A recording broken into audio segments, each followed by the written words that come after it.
La historia tiende a repetirse, a veces de manera oscura. Durante los tiempos del Imperio Romano, los católicos eran a menudo perseguidos y ejecutados de las formas más atroces. Uno quisiera creer que el hombre aprendió algo tras este hórrido y doloroso episodio, pero lo cierto es que aquellos que fueron víctimas pronto se convirtieron en verdugos, y el ciclo empezó de nuevo. El Vaticano es la cuna de la fe de miles de millones de personas alrededor del mundo, pero con tanta historia en su haber, tiene sin dudas capítulos malos y también atroces. Para la mayoría, esta historia empieza y termina en la Inquisición y el problema de la pedofilia, pero estos son solo un par de entre muchos episodios interesantes y casi desconocidos. Prepárate para un viaje completamente perturbador, porque esta noche descenderemos a través de los 7 secretos más oscuros del Vaticano.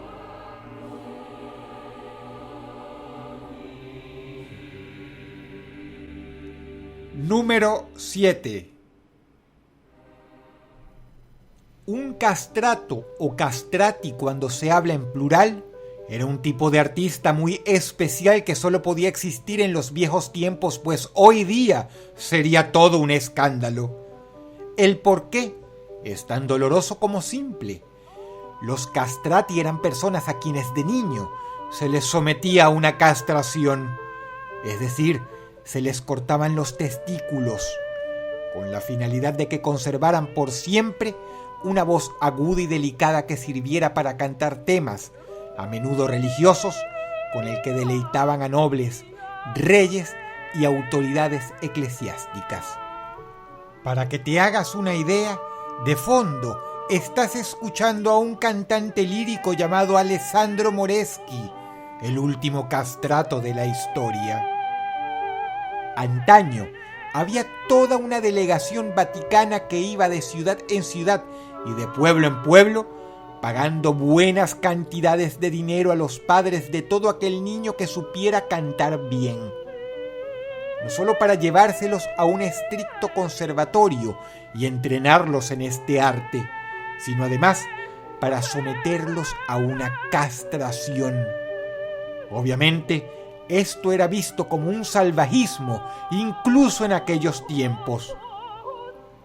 Los sacerdotes, sin embargo, lo tenían todo cubierto. Instruían a los padres que aceptaban el dinero a que si cualquiera venía haciendo preguntas, dijera que a su hijo le tuvieron que amputar los genitales debido a la mordida de un cerdo. Número 7.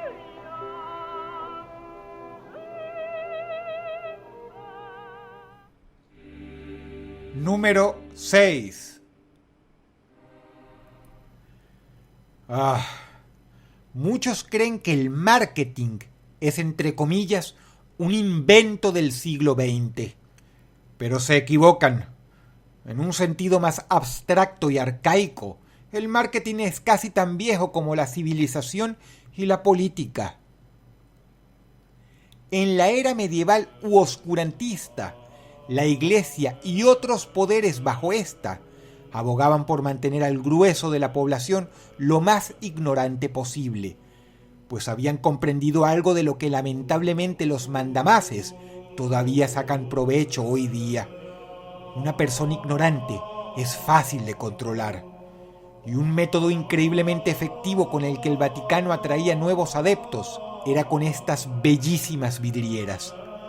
Ponte en los zapatos de una persona común de aquella era. Ten en cuenta que una analfabeta, que jamás había visto nada fuera de su reducidísimo pueblo, que no conocía siquiera el vidrio, se sentía increíblemente maravillada cuando miraba esto.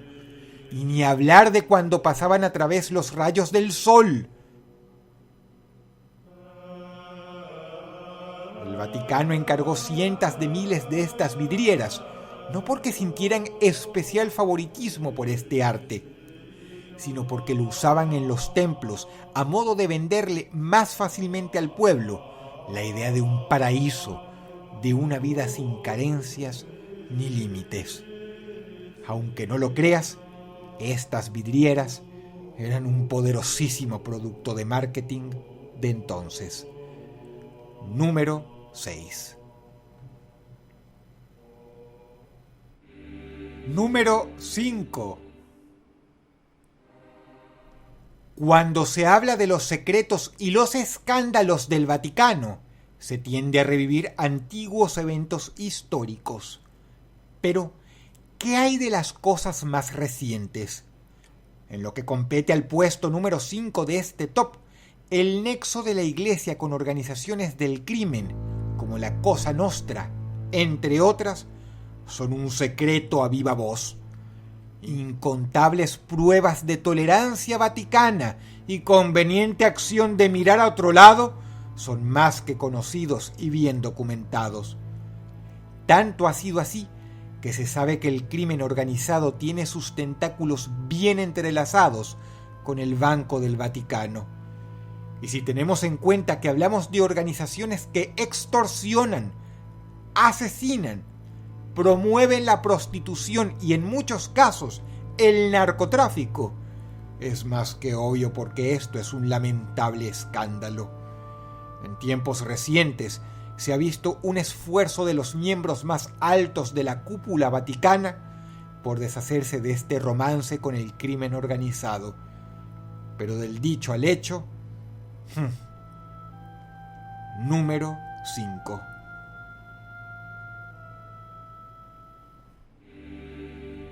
Número 4.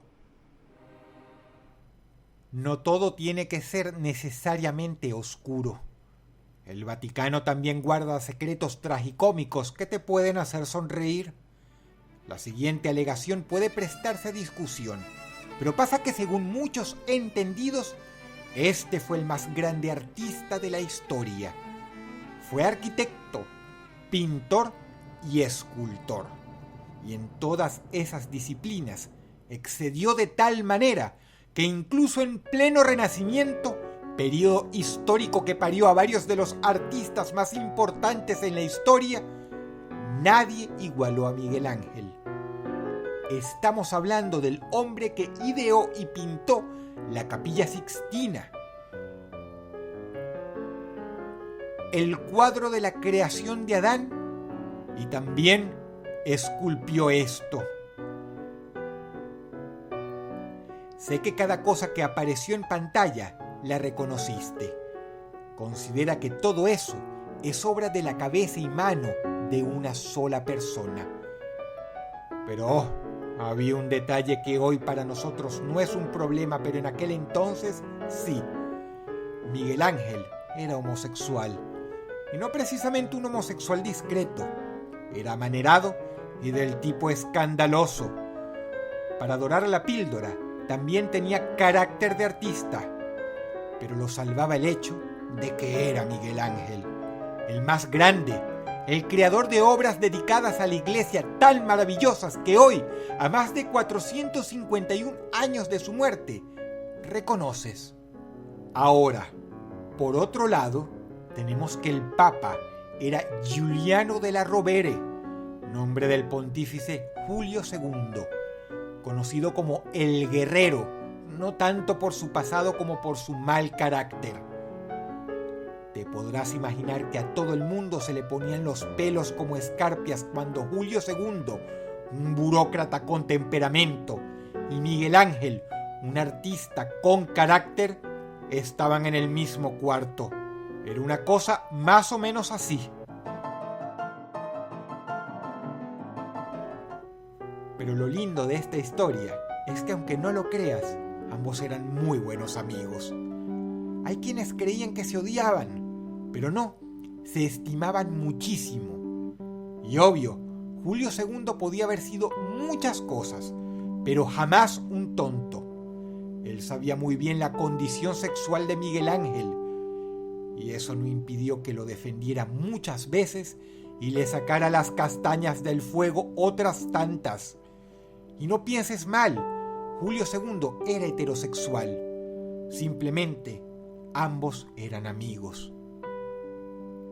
Se dice que algunas veces peleaban, a veces hasta los puños, Peleas que, por supuesto, ganaba su santidad. En ocasiones Miguel Ángel aparecía con un ojo morado. Otro secreto más del Vaticano. Número 4.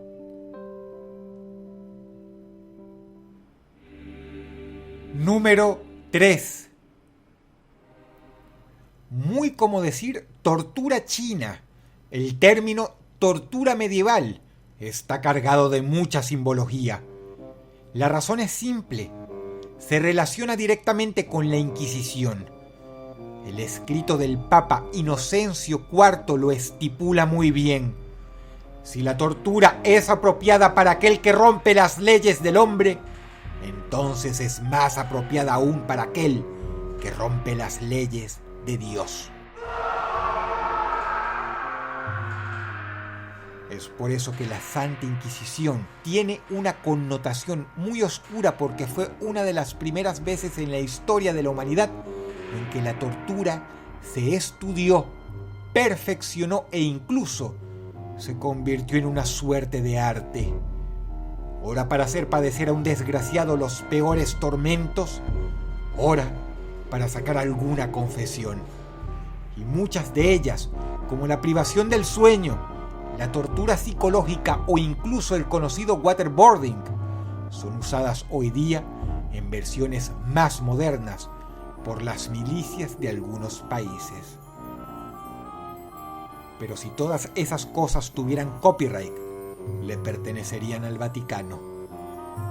Número 3.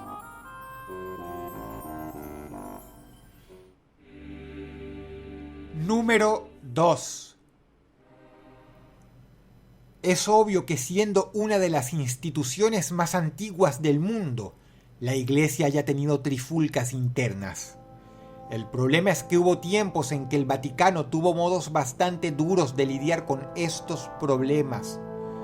Martín Lutero no fue el único que puso el grito en el cielo al ver lo que consideraba como una estafa del Vaticano hacia el pueblo, ya sea por sacerdotes cobrando dinero por conceder la entrada al cielo o por abusos de poder de diversa índole.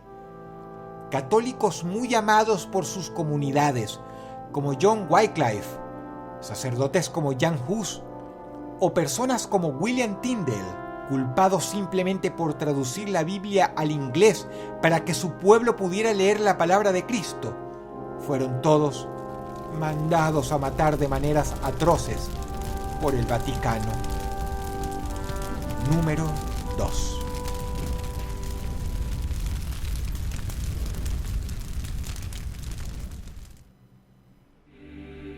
Número 1. Si pedimos tu opinión sobre qué acción objetable ha cometido el Vaticano en los últimos tiempos, el tema de los curas pederastas probablemente saldrá a colación. Muchos otros hablarán sobre la Inquisición, pero respecto a esta, hay una verdad que pocos saben. A ver, a pesar de ser un pensamiento desagradable, uno puede hacerse la idea de por qué un sacerdote medieval o una monja de entonces estaría interesada en ver arder a una persona acusada de brujería, de hacer pactos con Satanás, con Belcebú. Es atroz, sí, pero se puede llegar a contemplar el tren de pensamiento de una persona así. Sin embargo, la realidad era sensiblemente peor. Resulta ser que la Inquisición española a menudo buscaba y rebuscaba culpables de herejía, no bajo sospechas medianamente bien fundamentadas de pactos con el lado oscuro, sino simple y llanamente porque la Inquisición en sí misma era una microeconomía, desde los fiscales hasta los verdugos, pasando por las prisiones, el personal de estas y los mismos sacerdotes que oficiaban de jueces. Si uno piensa en la Inquisición, en lo que era, cuesta creer que el concepto pueda ser todavía más grotesco hasta este momento. Ahora sabes que muchas personas fueron llevadas gritando y llorando al cadalso, no bajo sospecha ideológica de herejía, sino porque simplemente la Inquisición era un negocio que mantenía a muchos empleados del Vaticano. Número 1. Si el video te gustó, por favor dale pulgar arriba y compártelo con tus amigos. Suscríbete a mi canal si quieres ver más videos así. Si crees que ya lo has visto todo, las voces ocultas tienen algo que decirte. No, no.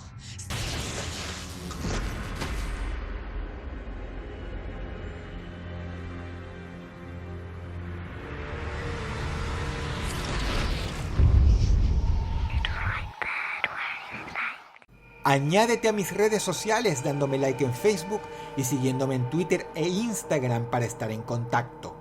Por favor, hazlo, ya que actualizo muy a menudo mis redes sociales con mucho contenido. Le doy un agradecimiento muy grande a Antonio Pritchett Duarte, pues de él fue la idea que dio luz a este video. Te habla Dodros y te deseo buenas noches.